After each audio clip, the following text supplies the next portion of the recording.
I have shocking news. Wait for it. Even the most skilled psychologist or therapist or counselor or coach can't read minds. Shocking, I know. Okay, cheekiness aside, did you know therapists who survey their clients are 2.5 times more effective than their counterparts that don't? That doesn't mean it has to be long, drawn out, dry process. Therapeutic measurement, or testing as it's called in TEAM, improves client outcomes, and if done skillfully, it becomes part of the process and not just some administrative add on or tedious work. Hi, everyone. Welcome back to Talking to TEAM-CBT. Today, we're diving into a core principle of TEAM developed by Dr. Burns, testing, or measurement, as some people call it. When people think about therapy, they often imagine long conversations, emotional breakthroughs, and aha moments. And those certainly can happen. But what if I told you some of the most important work in therapy happens in the first 2 minutes? That's where testing lives.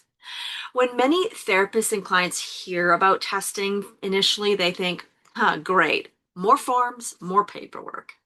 But once they get a better understanding of what it is in use in the real world and realize it's not just an add on, it becomes a compass. Testing gives insight into what clients are really feeling that day and how their session landed with them. Without testing, we can work really hard, but of course, with it, we have a map in hand for the therapeutic journey. I thought when I went to school for psychology, I'd learn all the dirty little secrets of how to read people. I've always been intrigued by mentalists when you see them in magic shows, and I'd still love to learn more about all of that. But what I can tell you from experience and working with hundreds of therapists, it's just not safe to trust your gut when it comes to your clients. I suspect this has to do with general versus specific. Mentalists tend to use a real general format, but anyway. Let's take a moment to talk a little bit about the danger of assumptions, because just because a client laughs or says, haha, thanks, that was helpful, doesn't mean everything's okay.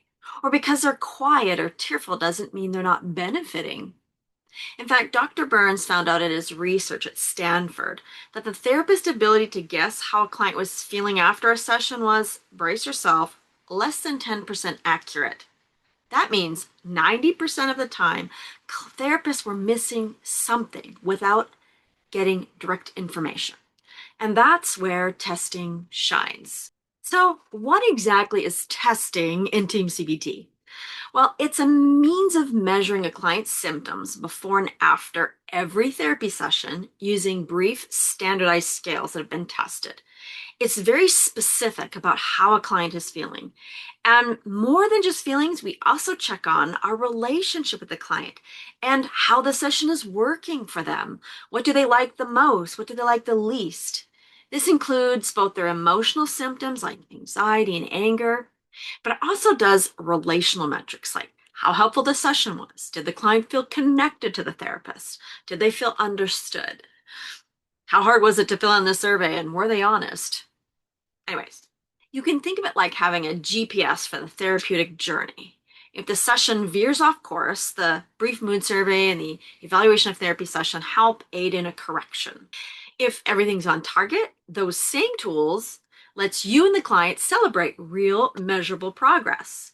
It also becomes a point of conversation. Instead of asking just kind of a general, how's your week, where you get a vague, fine, or you might actually get a whole bunch of stories about a whole bunch of things that happened and not really get to process what they really initially came in there for, we can get to work right away about what's really affecting them. And this keeps us from circling around about vague concepts and points.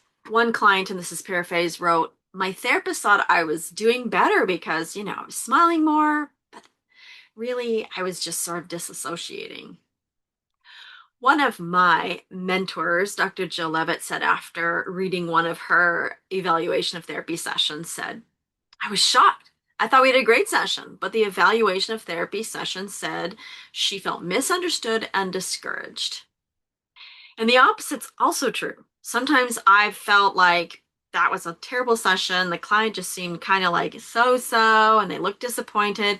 And then when I read the survey, they said it was one of their best sessions and they could really open up and change. These aren't rare cases. Many clients perform for their therapist in some way. They nod, they say things are okay verbally. Meanwhile, inside they're struggling and they don't always know how to bring up what's going on for them. Dr. Burns sums up one of his research studies on over 100 therapists at Stanford, saying, "You can't trust your clinical intuition. The only way to know how your patients are doing is to measure every session." Dr. Burns. Well, what about other modalities outside of TEAM? Do they use testing? Yeah. Let's kind of zoom out a little for a moment. TEAM-CBT isn't the own modality that uses measurements. There is measurement-based care, or MBC, if you want to sound fancy. And it's been gaining traction across many different therapeutic modalities. CBT practitioners and others, for instance, will often use the PHQ-9 or GAD-7. These are solid tools, but typically they're filled out every few weeks or even a few months, and they give you a rough idea of symptom trends, kind of like checking your oil once in a while. You don't need to do that every trip. It's helpful, right? But if you're going to go on a road trip and that engine light comes on, do you want to wait 3 weeks to see what's going on? Anyway, in ACT, or acceptance and commitments therapy, DBT, they also have behavioral tracking tools. They have diary cards, kind of urges things. They reflect on how well they're living in alignment with their values. All great stuff. But again, they're not usually dug into every session. And it's more like checking your GPS just to make sure you're on the right track, but you might have already missed your turn. So helpful for sure, but could be tweaked to be even better. And then there's the humanistic crowd who sometimes get a little squeamish about metrics. They say things like, a survey will disrupt the natural flow of the session. Isn't therapy supposed to be organic and move? And now, don't get me wrong, I have enormous respect for Therapeutic Alliance. But you know what? The team approach actually strengthens this relationship through testing. When a client sees their therapist as genuinely curious and willing to be wrong, that builds trust, not tension. Here's what makes TEAM-CBT unique. It doesn't just use testing occasionally. It is foundational. You test symptoms before and after every single session. You evaluate the therapeutic alliance every session. You know what's working and, more importantly, what's not. Because we're testing the session itself. We're not just surveying the client about how they feel throughout the whole week, but really, when we can test before and after a session, that after session score, that's what they feel that session. This helps prevent those silent problems from developing. For us TEAM-CBT therapists and coaches, it's far more than just paperwork. A well-trained team therapist uses the survey information to engage more deeply with the client, to foster meaningful dialogue, strengthen the alliance, and address emotional concerns with precision and empathy. So while other modalities do use these kinds of tools, it can be limited or occasional. In TEAM, it's molded right into the framework. You could skip it, but the results wouldn't be the same. So let's unpack the benefits a little more. First of all, it inspires hope. When clients see their scores dropping, it builds momentum, like seeing a scale go down after 2 weeks of working out. You want to keep going, or maybe your weight goes up, maybe you're trying to build muscle. But just as important, when their negative symptoms scores temporarily go up, we can normalize that as part of the human experience. Progress isn't linear. Setbacks aren't failures. I've had clients say, my depression scores went up. And I might say something like, that's disappointing. You've got a score of 15 when you're working so hard to recover from that terrible car accident and the loss of your child. It makes sense you feel very sad and down. Tell me more. What's this been like for you? Then, as the client talks through what's been going on, they often discover something meaningful. Maybe they faced a hard truth, like the child is really gone and they're on a path of a new normal. Or maybe they've been avoiding pain altogether and they're experiencing the healing emotion. they've been dealing with all the legal and physical issues from like an accident, right? And now they actually get to process their grief. Without testing, that insight might have been missed. Another benefit, better outcomes. Testing helps us catch any therapeutic drifts in the wrong direction. You might be thinking you're solving a problem, but you could be going off course. I once saw a client whose scores were not improving, even though I thought we were having good sessions. And when we went over their ETS, and they said, honestly, I like you, but we're not really talking about what I came here for. Boom, back on track. Thank you, ETS. It's like headlights at night. You can keep driving without them, but your chances of a crash go up. So testing turns on the headlights. Another benefit, it decreases client dropouts. This one's huge. Dropout of a client can happen quietly. Clients will start ghosting us or politely say things, I'm good now, even though nothing's changed.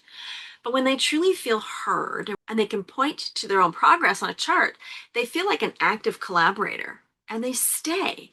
And not only do they stay, they engage. Sometimes just reviewing the ETS, especially the question about how much what they liked about the session, it sparks deeper learning. And actually, the best question is what they liked least about the session. Because they can say, well, this and this, I didn't like this, what you said about that. And then you can really connect on those moments. Your ETS scores are going to reveal client is not really that happy with their session. Um, and so it prevents you from letting things go on week after week after week. And finally, the client's had enough. David notes therapists are often shocked to find their parents are angry or dissatisfied with the session, and they had no clue. Another benefit to testing, it increases homework compliance. Therapists have long known that clients who do homework get better faster, but getting them to do it, that's another story. Testing makes it a natural part of the process. Clients are prompted to reflect on what they plan to work on between sessions. In their after session, they fill in kind of what homework are you going to do? Or, yes, I plan to do homework. And they see that marked improvement as you go over the session surveys, that it's not just about talking, that there's a natural link between them doing the homework and seeing symptom changes. And that helps clients to see the value of the homework. A really amazing benefit that might surprise you, because this is to do with paperwork, is increased therapeutic alliance. Huh, might surprise you, right? Aren't forms impersonal? Actually, if you take 60 seconds to go over a client's direct feedback, it shows them they matter. You're not just winging it. You care about them. You care enough to check in and adjust course. Clients can sometimes even tear up when you go over low empathy scores and say, yeah, what was I not getting here? I've had clients tell me you're the first therapist, they've seen a few, who actually gets me, even after I've gotten a low score. The ETS provides real connection and hope. It shows us where there might be a rupture in the therapeutic alliance and any problems that the therapist might not be noticing. If scores worsen, it prompts honest reflection and dialogue about the relationship. And even if the scores are good, if done skillfully and briefly at the beginning of the session, you can create a deeper bond. You demonstrate in real time you do understand the client and how they're feeling, rather than just saying you do. I understand. I understand. Like, clients have told me that feels so patronizing. Just demo it, it's even better. Well, okay, that's the benefits. Well, let's look at some drawbacks and criticisms before waving our victory flags with our sheets in our hand. Let's be honest, testing isn't always sunshine and progress graphs. Some therapists hear about TEAM-CBT testing and think, ugh, more paperwork. Or, won't this ruin the vibe of our session? Fair enough. These are genuine challenges. Yeah, one of the challenges is it can be time consuming or feel time consuming. You can get faster at it, especially if your sessions are already packed, unlimited time frame, and you might feel like you're just trying to fit more and more on your plate. How am I supposed to cover everything plus go over scores? But here it is. Testing is an extra. It's actually the thing that aligns everything else you do. And it can save time because you're not playing emotional detective anymore. And it guides the session to where the client is actually needing the help. Another challenge is therapist discomfort. This one's big.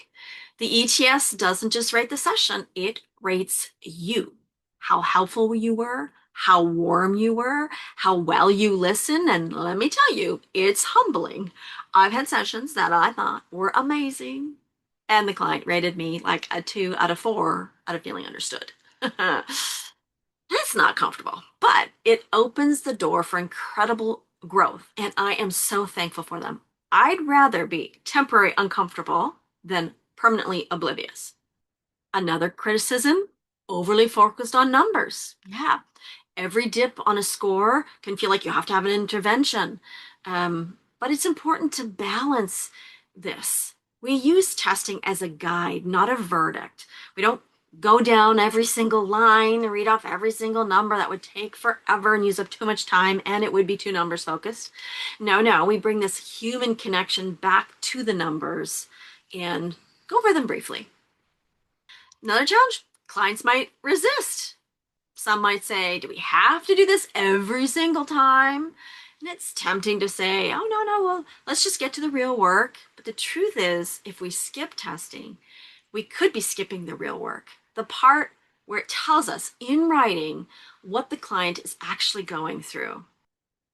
Usually, in my experience, with a few rounds of feedback, clients get over this. They're usually annoyed the first, 2, 3 weeks if they're not exposed to this kind of work, if we'll say.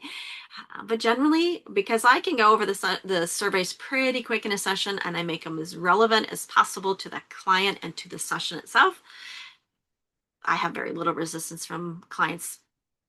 So yes, while they're drawbacks, they're not deal breakers, at least for me. They're just growing pains, and the payoff, which is better outcomes, stronger alliance, fewer dropouts, is more than worth it. Now let's get specific. What exactly are these mysterious little pieces of paper we keep talking about? Well, TEAM-CBT uses 2 core measurement tools in every session.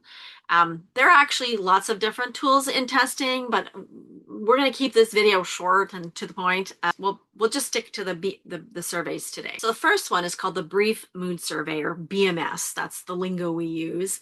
Think of this as like your client's emotional vital signs. The BMS is filled out at the start of the session, at the end of the session. I do this all automated, so it doesn't take up session time. In fact, I ask them to do it 5 or 10 minutes before, and then we go over the after when they come back. So it's done pretty quickly. Now, this tool measures depression, suicidal urges, anxiety, anger, their positive feelings, and an optional one is relationship satisfaction. They're short, quick, to the point, kind of like a Cliff Notes version of emotional assessment. I even put their numbers in a spreadsheet, and so I can see a chart over time of progress. Well, let's take an example. Let's say Mark is looking relaxed and smiles and says, yeah, I'm doing okay. I think I'm doing better. But on the BMS, his depression is a 7, which is moderate. And his positive ones are 6, and he even marks a 2 for suicidality. That's not okay. That's kind of in negative territory. So we can spend some time talking about what might be missing in our sessions today. Might say something like, Mark, I noticed your scores today are lower than usual or higher than usual. And I wonder if we could talk more about that. Mark might say something like, well, I didn't want to be a burden. We were doing some good work and I've been feeling really rough this week. I've even had clients where their scores go down significantly and they're like, wow, it was so amazing last week. And we can check in. Well, what was amazing? Why did those scores drop last week? Why did you start the session with a 5 and end with a 1 in hopelessness? They might say something like, oh, that recovery circle where you listed there's going to be a bunch of tools that we would work through, and that it just gave me hope that there's something out there for me too. The second form TEAM-CBT therapists use every session is called the evaluation of therapy, and it's filled out at the end of the session along with the after BMS. And this is where the client evaluates you. It includes questions like, did you feel understood? How helpful was the session? What did you like least? What did you like most? Kind of think of it as like the Yelp review, but more constructive and compassionate, hopefully. Example, you might finish a session, the client was nodding and smiled a lot, and you like high five yourself internally. And then the ETS says they felt a little misunderstood and the session was so helpful. Ouch. But you know what? The next session, you can let them know you're so appreciative of their honesty and check in. What did you miss? Deepen that therapeutic alliance rather than having a silent dropout. Dr. Burns says testing is the most important development in psychotherapy in the past 100 years.